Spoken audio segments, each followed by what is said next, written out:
humbly given and humbly received. Please be seated.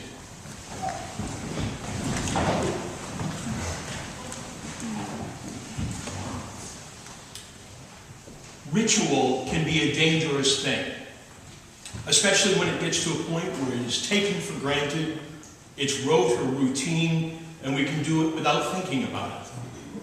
Bret reminded me of this lesson when he and I first discussed the foot washing associated with this day, as we heard in tonight's gospel. We used to do this here regularly as part of tonight's service, but Bret shared some concerns about this ritual, and I need to be real specific here. I am not doubting the impact of Jesus' actions with the disciples, but after some thought, I am questioning the impact of this action on the congregations of today. As we heard in the gospel reading, the disciples had an assortment of reactions to this event. Jesus was doing a new thing, and they did not follow what was happening. Some disciples refused. "You will never wash my feet." And some asked for more. "Not only my feet, Lord, but my head and my hands also." But in the midst of this chaos of service, Jesus tells them the Son of Man has been glorified, and God glorified with him. Jesus creating chaos and confusion in the midst of the life of the disciples, as Jesus being present in your life is prone to do. Creating chaos and confusion with a seemingly simple act of service. But think about it. Was it really quite that simple? Put it in the context of the time. Feet were the primary mode of transportation, astroturf, paved roads, and shoes were at a minimum. The roads were dusty and dirty, as well as often shared with animals. I will leave the actual potential condition of the feet in question to your imagination. Perhaps not quite so simple an act. This was a messy, potentially unpleasant service that was being offered. So with that thought in mind, let's go back to the ritual we've had today for a moment. To the best of my knowledge, none of us traveled dusty and dirty roads to get here in our bare feet. We seldom perform this act of service for a stranger. We came up here as families and couples to perform this service. If I washed Fiona's feet, for instance, this was not a new thing. I used to give her baths. It is not a new thing for us, especially if we do it within our safe boundaries. If I wash the feet of someone I don't know very well, someone alone and apart, outside of my own safe zone, then I am doing a new thing. This consideration often reminds me of the Bishop of Connecticut, who just a few years ago after his consecration went out and washed the feet of the local area homeless people. Last year, Pope Francis washed the feet of young detainees at a local detention center in Rome, including the feet of 2 young women. Definitely a new thing for a pope. When we did this ritual, we did not confront the dirt and leftovers from the long-traveled road as Jesus did. When we approached this ritual, we stayed well within our comfort zones, with a few exceptions when I can recall people stepping outside of their comfort zones, outside the Kodak moment to provide this service to each other. This ritual, quite frankly, no longer engaged us in this new thing Jesus was offering.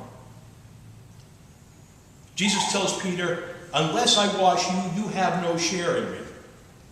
In giving service, we engage what Jesus is teaching here, and by receiving that service, we receive share in him. This is a two-way street. I often think of this passage when working down at the open door. People often hesitate down there to receive the service that is freely offered because of the social perception of needing help.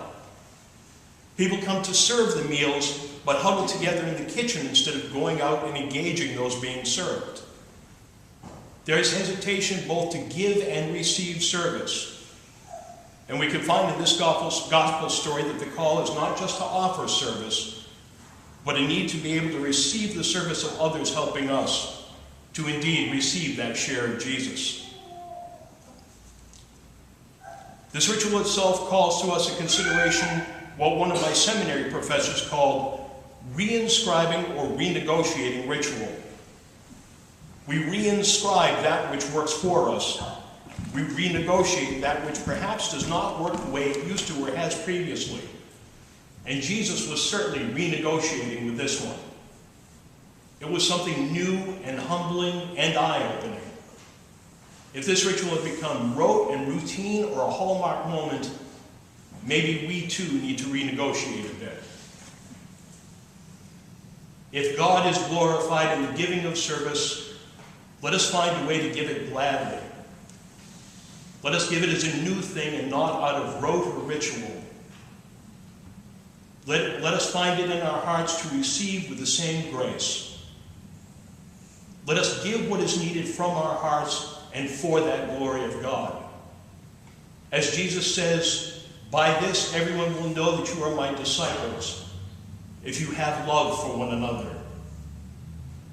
We love one another when we can give and receive in the spirit of that original foot-washing act.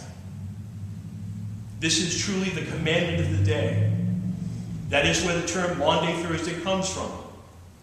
Maundy is from the Latin word mendatum, which I'm sure Alex can help me with the pronunciation of, meaning daring commandment. Not just the Kodak moments version of loving each other, but loving each other through and beyond the boundaries that society suggests, whatever the condition of our feet may potentially be. And I must tell you that I, for one, every year very badly want the story to end right here, on an upbeat note of loving each other with the deep truth to be found in humble service.